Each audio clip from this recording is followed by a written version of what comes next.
हाय। आपने सवाल लिख के भेजा है कि शादी कब होगी, बिजनेस या जॉब, मनी सेव नहीं कर पाता। ठीक है, तो सबसे पहले शादी कब होगी वो देखेंगे। बिजनेस या जॉब, आप देखो, आपका सेकंड हाउस का मालिक और सेवेंथ हाउस का मालिक। सेकंड हाउस क्या है? पैसा, पैसा, वेल्थ, एसेट। सेवेंथ हाउस क्या है? Seventh house independent business. वो कहाँ जाके बैठा हुआ है? वीनस। वो बैठा है आपके कुंडली में 10वें हाउस पे बैठा है, जो कर्म का हाउस है। ठीक है, तो आपको पता चल रहा है आपके लिए कौन सा सुइटेबल होगा।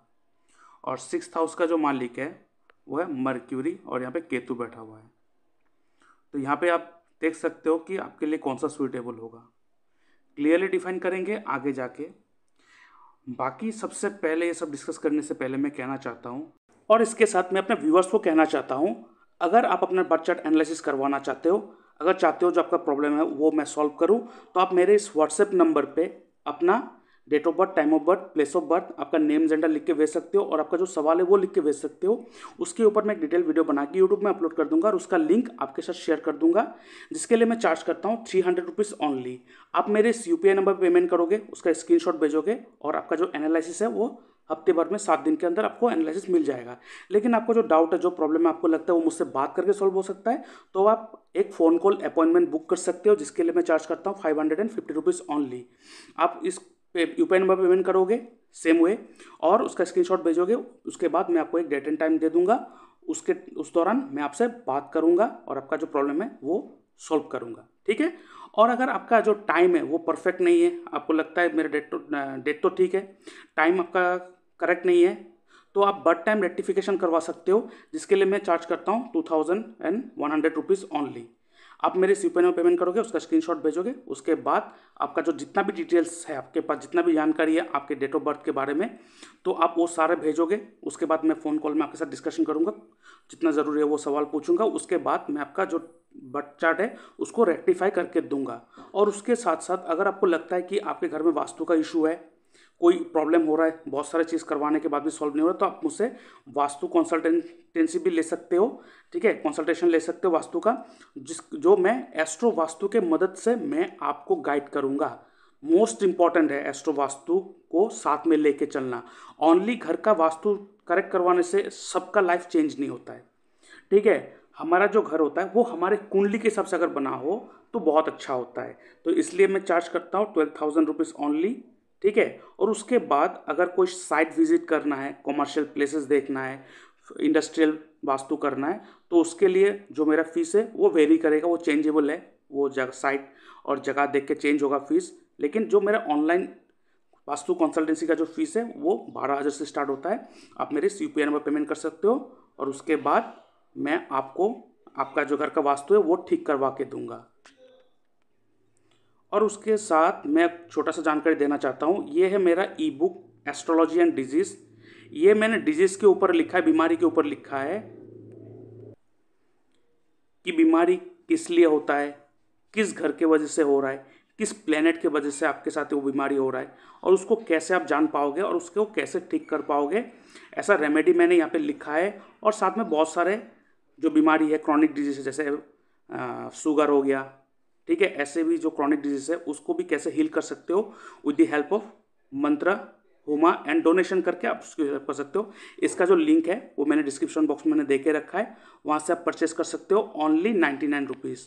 आप मेरे यूपीआई नंबर पेमेंट करोगे, उसका स्क्रीनशॉट भेजोगे, उसके बाद इस पीडीएफ का जो पासवर्ड है मैं दे दूंगा, उसके बाद उस पीडीएफ को आप ओपन कर सकते हो। ठीक है। और उसके साथ आप देख सकते हो ये है नक्षत्र त्रिपाप चार्ट। ठीक है, ये जो नक्षत्र त्रिपाप चार्ट है ये ऐसा चार्ट है जो आपके एक साल के प्रेडिक्शन ये देता है। मतलब जिस तारीख को आपका बर्थडे होगा उस तारीख से लेके अगले तारीख तक पूरे एक साल आपका कैसा जाएगा, ये नक्षत्र त्रिपाप चार्ट कहेगा। ये चार्ट जो है ना, पहली बार मैंने यूट्यूब में लाया हूँ, और आज तक कभी किसी ने इसके बारे में जिक्र नहीं किया है, लेकिन ये बहुत इफेक्टिव रिजल्ट देता है। चाहे आप कुछ भी इंपॉर्टेंट काम करो, अगर उस समय कोई भी पापी प्लेनेट का रूल होगा तो वो काम आपका खराब ही जाएगा। कैसे? आप देख सकते हो यहाँ पे मैंने एज ये सब लिख के रखा है। ठीक है, आप देख सकते हो यहाँ पे मैंने एज लिख के रखा है, ये सब, और उसके नीचे प्लेनेट है। मतलब आपका पूरा एक साल को 4 महीने 4 महीने 4 महीने 3 ग्रुप में बांटा गया है, और उस 4 महीने को कोई एक प्लेनेट रूल करेगा। अगर यहाँ पे कोई नैसर्गिक पापी प्लेनेट का रूल होगा तो आपके लिए बहुत खराब जाएगा, और वहाँ पे अगर नैसर्गिक शुभ प्लेनेट का रूल होगा तो आपके लिए बहुत अच्छा जाएगा। ठीक है, यहाँ पे आपके कुंडली के साथ कोई भी ताल्लुकात नहीं है, चाहे आपके कुंडली में शनि अति योग कारक हो, चाहे आपका लगन का मालिक हो, लेकिन नक्षत्र त्रिपाप चार्ट में वो पापी प्लेनेट का जैसा ही एक्ट करेगा। ठीक है, अभी यहाँ पे देखो, अब यहाँ पे राहु है, यहाँ पे जुपिटर है, मंगल है, तो मंगल और राहु दोनों पापी प्लेनेट है, और बीच में जुपिटर है। तो ये अगर आपका एज 18 या 54 है, उस समय अगर कुछ नया काम कर रहे हो तो ये जो सेकंड का जो 4 महीना होगा उस समय करोगे तो आपके लिए अच्छा होगा, लेकिन उसके पहला 4 महीना और लास्ट का 4 महीना करेंगे तो वो आपके लिए बैकफायर हो जाएगा। क्यों? पापी प्लेनेट का रूल है। और अगर उस समय कोई तीनों के तीनों पापी प्लेनेट अगर रूल करेगा आपके कुंडली में, तब तो ये बहुत ही खराब जाएगा। जैसे देख सकते हो यहाँ पे शनि मंगल राहु, अगर तीनों के तीनों पापी प्लेनेट है तो उस साल तो आपके लिए बहुत खराब जाएगा। और ये मैरिज में भी बहुत इफेक्ट करता है। मतलब आप मैरिज मिलान कर ली, आपके अच्छा टाइम आपने देख लिया, अच्छा टाइम निकल के आपने मैरिज करने की स्टार्ट कर दी, लेकिन जब आपने मैरिज करने बैठा उस समय अगर कोई पापी प्लेनेट का रूल होगा तो वो मैरिज करने के बाद भी उस समय प्रॉब्लम होता है। तो आप बहुत सारे देखे होंगे ना कि मैरिज करने के बाद भी इतना प्रॉब्लम क्यों आ रहा है, मैंने कुंडली मिलान की, बहुत सब कुछ करवा लिया, फिर भी प्रॉब्लम है। क्यों? वो इसलिए है क्योंकि उस समय पापी प्लेनेट का रूल था, जिसके कारण आपको ये फेस करना पड़ा। तो इसलिए मैं कहूँगा इस चार्ट को आपके साथ रहना चाहिए। यहाँ पे टोटल 27 नक्षत्र के बारे में डिटेल्स दे के रखा है, आप अपने नक्षत्र को निकालिए और उसके हिसाब से अपना चार्ट देखते रहिए। लेकिन यहाँ पे कौन सा एज आपको देखना होता है, देखिए यहाँ पे सब एज लिख के रखा है, आपको यहाँ पे रनिंग एज को देखना होता है। मान लीजिए आपका एज है 33 कंप्लीट, 34 चल रहा है, तो अभी जो चल रहा है उस एज को पकड़ना होता है। यहाँ पे रनिंग एज को पकड़ते हैं, ना कि कंप्लीट एज को। ठीक है, ये आपको ध्यान में रखना है। तो आपको अपना नक्षत्र देखना है, उसके बाद आपका रनिंग एज क्या चल रहा है वो देखना है, और उस हिसाब से आपको अपना देखना है कि कैसा जाएगा ये साल, कोई नया काम स्टार्ट करना है कि नहीं करना है। तो ये नक्षत्र चार्ट, त्रिपाप चार्ट जो है आप अवेल कर सकते हो। डिस्क्रिप्शन बॉक्स में मैंने लिंक दे के रखा है, और उसके साथ साथ इसका जो अमाउंट है जो मैं चार्ज करता हूँ that is 111 rupees, only 111 rupees आप पे करोगे। और उसके बाद मैं आपको इसका पासवर्ड दे दूंगा, आप उस पीडीएफ को ओपन कर सकोगे। ठीक है, आपका जो कुंडली है वो देव लगन की कुंडली है सबसे पहला। तो जिनके भी देव लगन का कुंडली होता है उनको हमेशा नॉनवेज नहीं खाना चाहिए, उन लोगों के लिए नॉनवेज उतना अच्छा नहीं होता है। एटलीस्ट अगर हम नॉनवेज खाते भी हो तो at least Tuesday Sunday and Thursday आप नहीं खाएंगे। और आपके लगन पे मंगल बैठा है, आप मांगलिक हो, तो इस मांगलिक दोष का जो निवारण है वो करना होता है शादी से पहले। लेकिन अगर आप मांगलिक लड़की देखोगे तब भी चल जाएगा। लेकिन मंगल जो है वो स्वराशि में बैठा हुआ, अपनी राशि में बैठा हुआ है, तो ये मांगलिक जो है वो उतना इफेक्ट नहीं करेगा। इसके लिए मैं रेकमेंड करूँगा आपको, आप हर ट्यूसडे, एवरी ट्यूसडे हनुमान मंदिर में जाओ। ठीक है, हनुमान मंदिर में जाओ और हनुमान की पूजा करो, और हनुमान चालीसा का पाठ आपके लिए बहुत ही ज़रूरी है। ठीक है, तो अभी शादी के बारे में आते हैं। सबसे पहले आपका 7th हाउस जो शादी का हाउस है, 7th हाउस का सबलॉर्ड कौन है? सूर्य, सन। और सन जो है वो किसके नक्षत्र में बैठा हुआ है? वो है राहु के नक्षत्र में बैठा हुआ है। जो सबलॉर्ड जिसके नक्षत्र में बैठा होता है वही रिजल्ट देते हैं। तो 7th हाउस क्या शो कर रहा है? तो हम लोग सूर्य को भी देखेंगे और सूर्य का जो नक्षत्र लॉर्ड है वो भी देखेंगे। तो सूर्य क्या है? सब लॉर्ड है। तो 7th हाउस का रिजल्ट कहाँ से आ रहा है? 5th house, 10th house and 11th house से आ रहा है, नो डाउट। और शादी का जो हाउसेस होता है वो 2nd, 7th एंड 11th, तो इनमें से कोई हाउस दिखाना चाहिए। तो सूर्य जो है वो 11th हाउस दिखा रहा है तो प्रॉब्लम नहीं है। लेकिन रिजल्ट कौन देते हैं? रिजल्ट देते हैं उसका नक्षत्र लॉर्ड राहु। तो राहु क्या दे रहा है आपका? राहु जो है वो देखो कौन सा हाउस दे रहा है। राहु दे रहा है 3rd house, 6th house, 10th house and 11th house. शादी का हाउस मैंने कौन सा बताया? 2nd, 7th and 11th। तो राहु जो है वो आपके कुंडली का 7th हाउस का शादी का जो मालिक है, जो रिजल्ट देते हैं, वो 11th हाउस दे रहा है, नो डाउट आपको शादी हो जाएगा। लेकिन यहाँ पर 6th हाउस को भी दे रहा है, और 6th हाउस जो है वो 7th हाउस को खराब कर रहा है, जो बहुत ही इंपॉर्टेंट हाउस है शादी के लिए, 7th हाउस। ठीक है, 11th हाउस, 2nd हाउस देंगे तो शादी तो हो जाएगा। लेकिन seventh house most important house है। सेवन्थ हाउस अगर नहीं दे रहा है तो वो जो शादी है उतना अच्छा चलेगा नहीं, या शादी होने में तकलीफें होगा जो आपके साथ हो रहा है। नो डाउट एज के हिसाब से भी जो देखा जाए थोड़ा लेट हो गया। और यहाँ पे सिक्स हाउस दे रहा है राहु, तो राहु जो सिक्स हाउस दे रहा है वो क्या कर रहा है, वो सेवन्थ हाउस को नेगेट कर रहा है। तो ये तो प्रॉब्लम है। लेकिन ये जो रेमेडी है ये आपको शादी के बाद मैं दूंगा, आप मुझसे कांटेक्ट करना। लेकिन अभी जो दशा चल रहा है, अभी जो आपका दशा चल रहा है, क्या दशा आपको वो देने के लिए तैयार है? क्योंकि सेवन्थ हाउस का जो सब लॉर्ड का नक्षत्र लॉर्ड देखा है वहाँ पे दोनों ने ही इलेवंथ हाउस देके रखा है, लेकिन राहु जो है वो थोड़ा प्रॉब्लम कर रहा है, नो डाउट। इसमें मैं आपको कहूँगा आपको क्या करना है। आप एक काम कीजिएगा, आप राहु का एक काम कीजिएगा, आप सोमवार के दिन दुर्गा मंदिर जाना। दुर्गा मंदिर में जाके आपको क्या करना है, 2 नारियल लेना है, ठीक है। 2 नारियल, ऐसे 2 जो नारियल होगा, ऐसा जो नारियल होता है और जिसका जटा होता है ऐसे चारों तरफ से छिला होता है और ऊपर में से जटा बना होता है, ऐसा नारियल लेना होगा। 2 नारियल लेंगे, सर पे टच करेंगे और दुर्गा मंदिर में दे के आ जाएंगे, ठीक है। और वहाँ पे जो आपका मन्नत है शादी का जो भी इशू है वो बोल के आ जाएंगे, लेकिन इस नारियल को लेके नहीं आना है, वहाँ पे दे के आएंगे, आपको खाना भी नहीं है, ठीक है। और अभी जो आपका दशा चल रहा है, आपका किसका दशा चल रहा है? आपका चल रहा है महादशा, वो चल रहा है गुरु बृहस्पति का दशा चल रहा है। और अंदर से जो चल रहा है वो शुक्र का चल रहा है। देखो जुपिटर जो बैठा है वो शनि के नक्षत्र में बैठा हुआ है, और शनि जो है वो आपकी कुंडली में कौन से हाउस को दे रहा है? वो दे रहा है 3rd 6th 8th 10 and 11th house दे रहा है। तो 11th हाउस तो दे रहा है, ठीक है, लेकिन यहाँ पे 6th हाउस दे रहा है। मैंने कहा 6th हाउस जो है वो 7th हाउस को नेगेट करता है। और 8th हाउस दे रहा है, 8th हाउस बहुत ही प्रॉब्लम है, तो आपके लाइफ में कुछ ना कुछ प्रॉब्लम खड़ा करके रखेगा, ये तो तय है। और अभी अंतर्दशा किसका चल रहा है? वीनस का। हाँ सॉरी, वीनस का ही तो मैंने दिखाया आपको ये ना, जी नहीं, हाँ वीनस का अंतर्दशा चल रहा है। वीनस किसके नक्षत्र में है? वीनस जो है वो सूर्य के नक्षत्र में है, सन के नक्षत्र में है। और सन जो है वो कौन से हाउस को दे रहा है? 5th 10 and 11। तो ये 11th हाउस दे रहा है, तो it's a better time for marriage, आप कर सकते हो, ठीक है, आप कर सकते हो, आपके पास अच्छा टाइम है। और अभी जो अंतर्दशा चल रहा है वीनस का, वीनस सन के नक्षत्र में बैठा हुआ है, सन 11th हाउस को दे रहा है, ठीक है। और उसके बाद और इस वीनस जो है वो कब तक चलेगा? वो चलेगा वो आपका चलेगा 2025 दिसंबर 16 तारीख, 16 दिसंबर 2025 तक, ठीक है। तो आप एक काम करो, वीनस का जो नक्षत्र लॉर्ड है कौन है? सूर्य। सूर्य का कलर क्या है?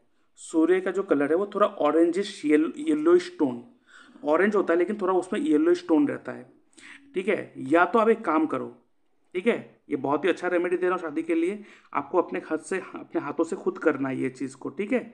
आप क्या करोगे, देखो सूर्य जो है वो आपका वीनस का नक्षत्र लॉर्ड है। सूर्य 11th हाउस दे रहा है, लेकिन यहाँ पे 7th हाउस को बहुत ज़्यादा स्ट्रांगली मतलब ये करना पड़ेगा, स्ट्रांग करना पड़ेगा बहुत स्ट्रांगली।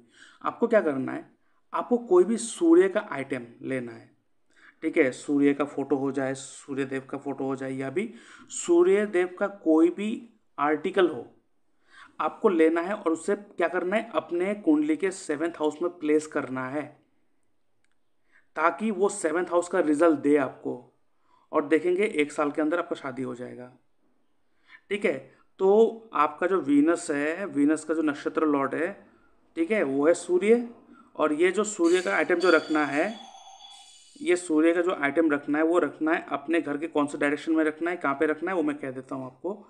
और ये आपको कब तक करते रहना है? ये आपको रखना है जब तक वीनस का अंतर्दशा चलते रहेगा। वीनस का अंतर्दशा कब तक चलेगा? 16 दिसंबर 2025 तक। और तब तक आपका शादी हो जाएगा इस रेमेडी से, ठीक है। तो वो क्या करना है, आप कैसे प्लेस करोगे? तो आपको क्या करना है, सूर्य जो है वो आपके 7th हाउस में प्लेस करना है। तो 7th हाउस में कैसे प्लेस करोगे? आपको क्या करना है, अपने घर के जो आपका घर है उसके सेंटर में खड़ा होके आपको अपने घर के वेस्ट ऑफ साउथ वेस्ट जो डायरेक्शन है, ठीक है, वेस्ट ऑफ साउथ वेस्ट जो डायरेक्शन वो कहाँ आता है? वो आता है south west and west direction के बीच में आता है, ठीक है। तो आपको अपने घर के west of south west direction में आपको सूर्य देव रिलेटेड कोई भी आइटम को प्लेस कर देना है, उस जगह पे रखना है अपने हाथों से, ठीक है। तो सूर्यदेव का जब आप वहाँ पे आइटम में प्लेस कर दोगे वो आपके कुंडली के 7th हाउस में प्लेस हो जाएगा और 7th हाउस का रिजल्ट देने लग जाएगा। ठीक है, ये जो है ये एस्ट्रो वास्तु का टेक्निक यूज़ कर रहा हूँ मैं आपको मदद करने के लिए। और ये टेक्निक आपको पता है, आपने सुना होगा, जो रावण ने यूज़ किया था अपने 11th हाउस में सारे के सारे प्लैनेट को वहाँ पे कैद करके रखा था। वो कैसे करा था? वैसे ही आइटम को लेके 11th हाउस का जो भी डायरेक्शन निकलता था उस डायरेक्शन में प्लेस कर देना होता है। तो आपको क्या करना है, सूर्य का कोई भी आर्टिकल है उसे आप लेके, कुछ भी हो, सूर्य का कुछ भी आर्टिकल हो, आपको 7th west of south west direction में प्लेस करना है। और जब वहाँ पे प्लेस करेंगे, आप ये किस लिए प्लेस कर रहे हैं वो उसका जो इमोशन है या तो भावना जो भी है वो आपको व्यक्त करना पड़ेगा, मतलब बताना पड़ेगा, वो कहकर उस जगह पे प्लेस करना है। ठीक है, और उसके बाद आपको क्या करना है, 7th हाउस में कौन सा राशि है? 7th हाउस में 7th राशि है जिसे हम लोग कहते हैं लिब्रा। ठीक है, और लिब्रा का जो एरिया होता है हमारे बॉडी पार्ट में वो होता है हमारे, ये जो जगह होता है अपने देख रहे हो इस जगह पे, ये नाभि से थोड़ा नीचे होता है। ठीक है, तो ये होते हैं हमारे लिब्रा, जिसे हम लोग कहते हैं जेनिटल पार्ट भी कहते हैं कभी कभार। तो उस एरिया में आपको क्या करना है, आपको अपने बॉडी के राइट साइड में, जहाँ पे लिब्रा का आप देख रहे हो इस डायग्राम में, ये लिब्रा का जो डायरेक्शन एरिया है उस एरिया के आपके बॉडी के राइट साइड में आपको सूर्य का जो कलर होता है, मैंने पहले कहा था ऑरेंजिश कलर होता है, थोड़ा येलो टोन रहता है, ये जो कलर होता है उस कलर को उस जगह पे हमेशा मार्क करेंगे। तो ये क्या होगा, जो आपका नक्षत्र लॉट है वो 7th हाउस में प्लेस हो जाएगा और आपको यही 1 साल में शादी करवा देगा। ठीक है, तो अब आते हैं आपका बिजनेस या जॉब। अभी बिजनेस के लिए हम लोग देखते हैं कि 7th हाउस और जॉब के लिए 6th हाउस। अब अगर मैं देखूँ आपका जो 7th हाउस का मालिक है वीनस, वो 6th हाउस का भी मालिक है, तो 2 इंपॉर्टेंट हाउस को गवर्न कर रहा है। लेकिन वीनस जो है वो आपकी कुंडली मारक तो है, नो डाउट, इसलिए मैं आपको रिकमेंड करूंगा व्हाइट कलर आप ज़्यादा धारण मत करना। ठीक है, व्हाइट कलर से आप दूर रहना, व्हाइट कलर ज़्यादा धारण मत करना। और वीनस जो है वो 10th हाउस में बैठा हुआ, आप देखो केपी चार्ट देखेंगे, केपी चार्ट में क्लियर हो जाएगा कौन से हाउस में बैठा हुआ है। ठीक है, तो यहाँ पे आप देख सकते हो 10th हाउस में बैठा हुआ है, लेकिन बैठा है अपने दुश्मन के साथ, लेकिन बैठा है अपने फ्रेंड के राशि में। तो यहाँ पे मून जो है वो थोड़ा खराब है यहाँ पे आपकी कुंडली में। तो इसीलिए ना आपको देखना, आपका जो मेंटल है, मेंटल पीस है, या तो स्ट्रेस बहुत रहते हो, मेंटल पीस आपके पास नहीं है, आपका घर का जो माहौल है उतना सेटिस्फैक्ट्री नहीं है, आपको घर में रहने में उतना अच्छा नहीं लगता, आपको बहुत ही डिससेटिस्फेक्शन लगता है, तो ये आपके साथ होगा। ठीक है, तो अगर पॉसिबल है तो आप अपना बर्थ प्लेस को या अपने घर को छोड़ो और बाहर जाओ, आपके लिए ज़्यादा बेनिफिशियल होगा। और राहु भी जो है वो 12th हाउस में बैठा हुआ है, तो राहु जो भी 12th हाउस में बैठता है ना, ऐसे व्यक्ति बाहर में जब जाते हैं ना, अपने बर्थ प्लेस से बाहर जाते हैं तो ज़्यादा ग्रोथ करते हैं, ज़्यादा बेनिफिट होते हैं उनके लाइफ में। ठीक है, वो तो है। ठीक है, और यहाँ पे देखो आप, आपका जो 6th हाउस का मालिक है, सर्विस का मालिक है, मर्क्यूरी वो सन के साथ बैठा हुआ है, और डिग्री वाइज जो बैठा हुआ है दोनों का कॉम्बस्ट है आपका मर्क्यूरी। तो मर्क्यूरी कॉम्बस्ट होने के कारण क्या होता है, आपके पास ना, आप देखना 3rd हाउस का मालिक है और 6th हाउस का मालिक है मर्क्यूरी, कॉम्बस्ट है। 3rd हाउस क्या है? 3rd हाउस आपका करेज है, 3rd हाउस आपका साहस है, और 6th हाउस आपका कंपटीशन है। जब भी कभी कंपटीशन का बात आ जाए ना, आप थोड़ा कॉन्फिडेंस लूज कर लेते हो। आपके पास जब भी करेज दिखाने का, हिम्मत दिखाने आता है तो वो थोड़ा लैक हो जाते हैं आपका। तो इसलिए ना जॉब से ज़्यादा आपके लिए बहुत अच्छा है बिजनेस, आप बिजनेस बहुत अच्छे से कर सकते हो। और ये मैं आपको देखता हूँ आगे केपी चार्ट में, वो क्लियर हो जाएगा वहाँ पे। देखो, मैंने कहा था वीनस कहाँ बैठा हुआ है, वीनस जो बैठा है वो अपने 9th हाउस में बैठा हुआ है, आपके लक के हाउस में बैठा हुआ है। तो आपका बिजनेस पैसा कहाँ से आने वाला है? 9th हाउस के काम से आने वाला है। 9th हाउस क्या है? कंसल्टेंसी सर्विस हो गया। 9th हाउस क्या हो गया? टीचिंग हो गया। ठीक है, तो बिजनेस आप कर सकते हो, टीचिंग रिलेटेड कर सकते हो प्रोफेशन, या तो आप कोई कंसल्टेंसी सर्विस दे सकते हो। ठीक है, या तो कोई भी ऐसा बिजनेस कर सकते हो जहाँ पे आप रिलीजियस आइटम सेल कर रहे हो। ठीक है, लेकिन उसका कॉन्फर्मेशन हम लेंगे 10th हाउस के सबलॉट से। 10th हाउस का सबलॉट कौन है? शनि। शनि किसके नक्षत्र में बैठा हुआ है? शनि बैठा हुआ है मर्क्यूरी के नक्षत्र में बैठा हुआ है। मर्क्यूरी क्या है? बिजनेस। मर्क्यूरी का कारक क्या है? बिजनेस। तो 10th हाउस क्या दिखा रहा है? सब लॉट का नक्षत्र लॉट ही रिजल्ट देते हैं। तो मर्क्यूरी क्या है, बिजनेस है, तो आपको क्या देखना चाहिए, हमेशा बिजनेस की तरफ ज़्यादा देखना चाहिए। और मर्क्यूरी दे रहा है, और आप देखो मर्क्यूरी जो है वो आपकी कुंडली में कौन सा हाउस दे रहा है, थर्ड हाउस दे रहा है, sixth house, 10th house and 11th house दे रहा है। फाइनेंस का कौन सा हाउस है, सेकेंड, 6 एंड 11। तो मर्क्यूरी 6th हाउस को भी दे रहा है, 11th हाउस को भी दे रहा है, सेकेंड हाउस नहीं दे रहा है, लेकिन थर्ड हाउस दे रहा है। थर्ड हाउस जो है वो सेकेंड हाउस को कैंसिल आउट करता है। इसके लिए क्या होगा, पैसा सेविंग नहीं होगा आपका। आपने कहा ना पैसा सेव नहीं होगा, नहीं हो रहा है तो नहीं होगा, तो उसमें इतना ध्यान मत दो। आप जितना भी पैसा आता है ना उसको इन्वेस्ट कर दो, अपने बिजनेस में इन्वेस्ट कर दो, प्रॉपर्टी में इन्वेस्ट कर दो, कहीं पर भी इन्वेस्ट कर दो पैसे को, क्योंकि अल्टीमेटली खर्चा ही करना है। क्योंकि आपका 10th हाउस का जो सब लॉट का नक्षत्र लॉट है, जो रिजल्ट दिखाएगा आपके कर्मों में वही रिजल्ट आएगा।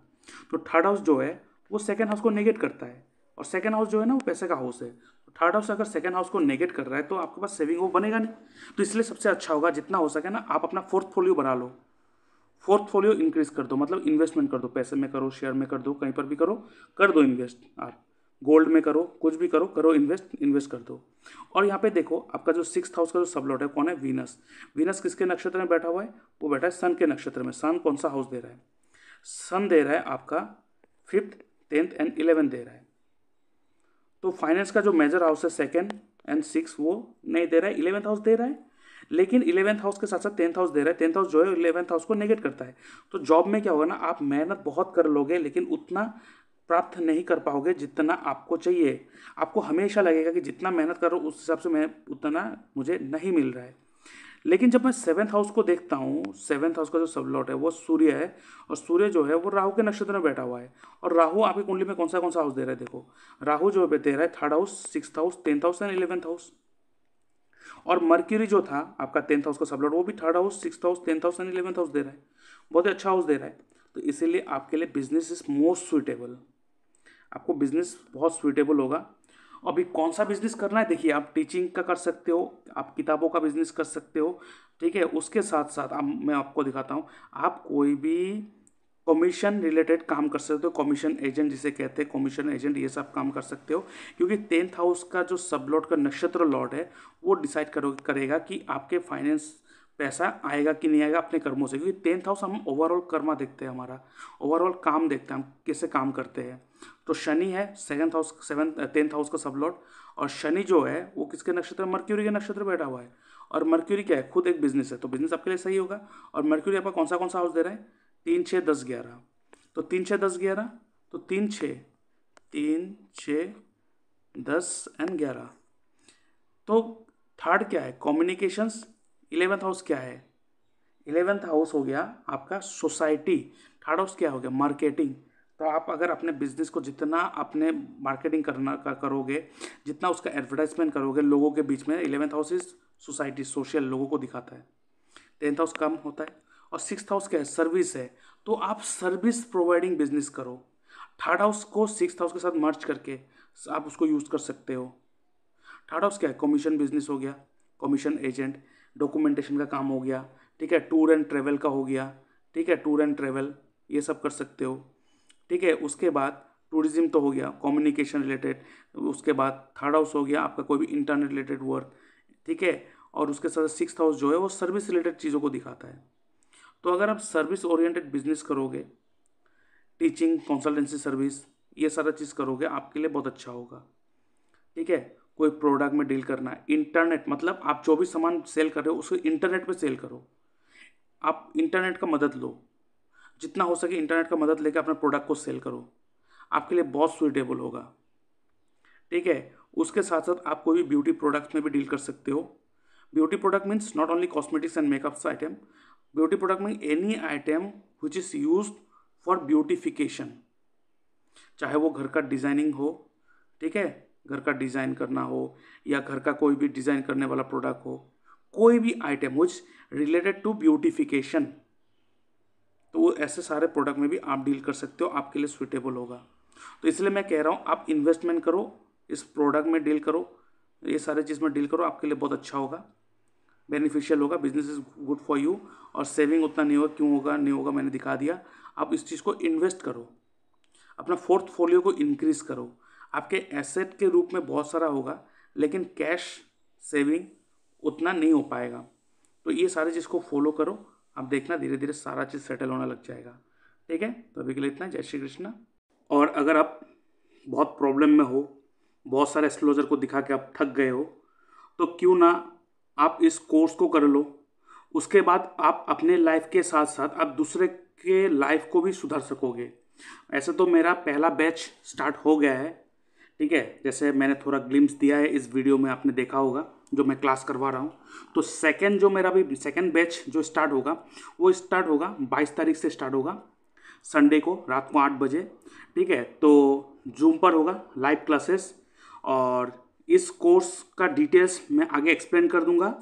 और पूरा डिटेल्स जानने के लिए मैंने डिस्क्रिप्शन बॉक्स में, जो कोर्स का पूरा डिटेल्स है, डिस्क्रिप्शन बॉक्स में मैंने वीडियो का लिंक दे के रखा है। उस लिंक में जाके उस कोर्स का पूरा डिटेल्स आप देख लीजिए। ये कोर्स करने के बाद मैं आपको गारंटी दे सकता हूँ, आपको और कोई दूसरा कोर्स करने की ज़रूरत नहीं पड़ेगा। ये एक प्रोफेशनल सर्टिफिकेशन कोर्स है, ख़त्म होने के बाद आपको सर्टिफिकेट मिलेगा। ये लाइव क्लासेस होगा जूम पर, ठीक है। और डिस्क्रिप्शन बॉक्स में मैंने व्हाट्सएप ग्रुप का लिंक दे के रखा है, dynamic astro and vastu science. इस ग्रुप में ज्वाइन हो जाइए, ठीक है। और उसके बाद मैं कुछ दिन बाद मैं व्हाट्सएप ग्रुप में मैं मैसेज कर दूंगा, एक डेमो क्लासेस लूँगा आप सबके लिए, ताकि आप तय कर सको कि ये कोर्स आपको कैसा लगा, कैसा होगा, कि आपके लिए सही होगा। उसके बाद इस कोर्स को करने के बाद 3 मंथ का ड्यूरेशन है इस कोर्स का, करने के बाद आपको वो सारा चीज़ पता चल जाएगा कि लाइफ में कैसे चलना है, खुद को कैसे सुधारना है, खुद के लाइफ को कैसे सुधारना है, और लोगों को भी कैसे गाइड करना है। आप एक प्रोफेशनल एस्ट्रोलॉजर बन जाओगे, और उसके बाद आप खुद अपना चैम्बर खोल के अपना इनकम खुद जनरेट कर पाओगे। इतना बेहतरीन कोर्स है ये।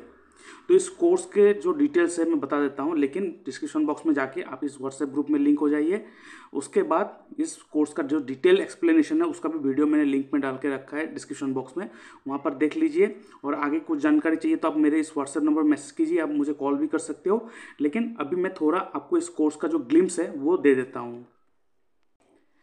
देखिए, इस कोर्स में जो मैं कराने वाला हूँ, सबसे पहले वैदिक एस्ट्रोलॉजी, उसके बाद यहाँ पे आप सब सीखेंगे हाउस के बारे में, प्लेनेट के बारे में, कौन सा हाउस कौन से बॉडी पार्ट को रिप्रेजेंट करते हैं, कौन सा हाउस कौन से बीमारी को रिप्रेजेंट करता है, राशि क्या होता है, नक्षत्र क्या होता है, नक्षत्र से लोगों को कैसे ठीक किया जाए। उसके बाद प्लानिटरी अलाइनमेंट टेक्निक, ये एक विगुनंदी नाड़ी का पार्ट है जो थोड़ा एडवांस है। तो ये कोर्स बहुत ही बेहतरीन कोर्स है, ठीक है, स्टेप बाय स्टेप कोर्स है। इसे करने के बाद आपको कोई दूसरा सब्जेक्ट की ज़रूरत नहीं पड़ेगा। तीसरा जो यहाँ पे इंक्लूडेड है वो है stone selection with the Gemini system. उसके बाद marriage making and best career selection technique सीखेंगे, मेडिकल एस्ट्रोलॉजी एंड रेमेडी सीखेंगे, नक्षत्र त्रिपाप चार्ट टेक्निक सीखेंगे। ये नक्षत्र त्रिपाप चार्ट क्या है? ये बहुत ही बेहतरीन चार्ट है, और ये फर्स्ट टाइम मैंने यूट्यूब में मैंने लाया है, और ये बहुत ही इफ़ेक्टिव सॉल्यूशन एंड बहुत ही इफ़ेक्टिव रिजल्ट देते हैं। ये फर्स्ट टाइम, आज तक किसी ने भी इसके बारे में चर्चा नहीं किया, शायद किसी को पता भी नहीं होगा इसके बारे में। और जब आप सीखोगे आप शॉक्ड हो जाओगे। उसके बाद आप सीखोगे मेरा favourite subject KP astrology, hit theory and astro vastu. यहाँ पे आपको वास्तु भी सिखाया जाएगा, और वास्तु के साथ साथ इसके मदद से आप एस्ट्रो वास्तु करके आप लोगों को कैसे गाइड कर पाओगे, ठीक है। क्योंकि अब खाली वास्तु करने जाओगे तो वहाँ पे 25 से 30 हज़ार रुपये का फीस देना पड़ता है। और मैंने जो इस कोर्स का फीस रखा है वो बहुत ही कम रखा है, मिनिमम रखा है, दैट इज़ 12,000 ओनली। इससे कम और क्या मिल सकता है। लेकिन इसमें और एक ऑफर है। ऑफर क्या है? फर्स्ट आप 5,000 दे के एडमिशन लोगे, उसके बाद क्लास स्टार्ट हो जाएगा। उसके बाद आप क्लास जब स्टार्ट हो गया 1 महीने के बाद आप rest of the fees payment करेंगे।